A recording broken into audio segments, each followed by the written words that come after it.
గౌరవ అధ్యక్షులకు, ఇక్కడున్న సహచర సభ్యులందరికీ కూడా నేను సభలోకి వచ్చిన తర్వాత శాసనసభ వ్యవహారాల శాఖ మంత్రి గారిది చైర్లో కూర్చుండి నిరసన తెలిపిన. ప్రోటోకాల్ వైలేషన్ అవుతుంది అని చెప్పి పక్కనున్న పెద్ద సీనియర్ మోస్ట్ నాయకులు తుమ్మల నాగేశ్వరరావు గారు కూడా అన్నారు.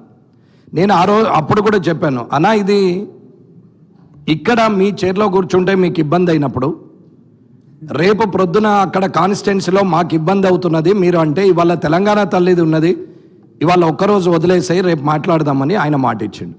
సరే మాట ఇచ్చి రేపటి వరకు కాదు అవకాశం ఇవ్వాలి అని చెప్పాము. చెప్పిన తర్వాత సరే మంచిదని చెప్పి జనగణమన అయిన తర్వాత ఇక్కడికి వచ్చినాం. ఇది ఆయన నోటి ద్వారా వచ్చినటువంటి మాటలు, ఇది అబద్ధం కాదు, ముందరే చెప్తున్నాం.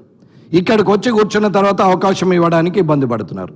సరే ఇవాళ తెలంగాణ తల్లి విషయం మాట్లాడుతున్నారు కాబట్టి దాని మీద నేను రాజకీయం చేయడం కానీ అవాకులు చవకులు పేలడం కానీ అనవసరమైన పనులు మాట్లాడడం కానీ నాకు అవసరం లేదు. ఎందుకంటే ప్రజల మంచి చెడ్ల గురించి ఆలోచించే వ్యక్తిగా, ఒక మంచి లెజిస్లేటివ్ అసెంబ్లీ మెంబర్గా ఫ్యూచర్లో జనానికి కూడా ఒక మార్గదర్శకంగా ఉండాలని వచ్చినమే తప్ప కొత్తగా కాదు, తెలియక కాదు, మాకేమీ అనుభవం లేక కాదు. 25 ఏళ్ళు రాజకీయ అనుభవం ఉంది. ఓడిపోవచ్చు, గెలవకపోవచ్చు, రాకపోవచ్చు, కానీ అనుభవం లేని వ్యక్తిని అయితే కాదు.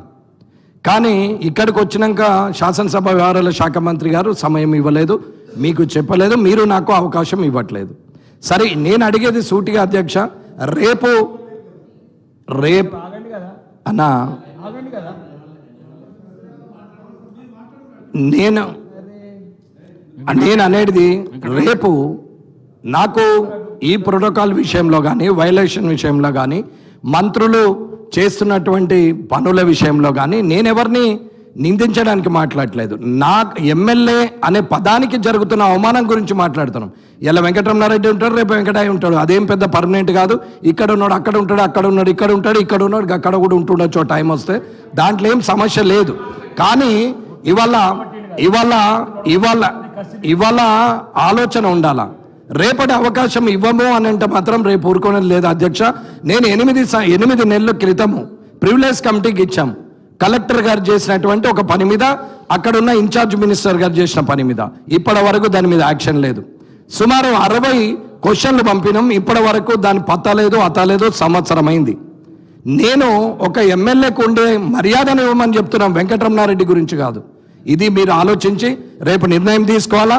రేపు మళ్ళీ నేర్చుకోండి కొత్తగా అది ఇది అని అంటే ఊరుకునేది అయితే ఏమీ లేదు అధ్యక్ష. మీరు దయచేసి సహకరించాలా, ఎట్టి పరిస్థితుల్లో రేపు చర్చ జరగాలని కోరుకుంటున్నాను.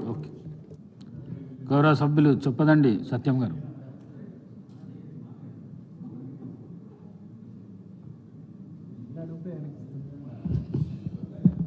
అధ్యక్ష, తెలంగాణ తల్లి విగ్రహ ఏర్పాటు సందర్భంగా మాట్లాడే అవకాశం కల్పించిన మీకు హృదయపూర్వక కృతజ్ఞతలు.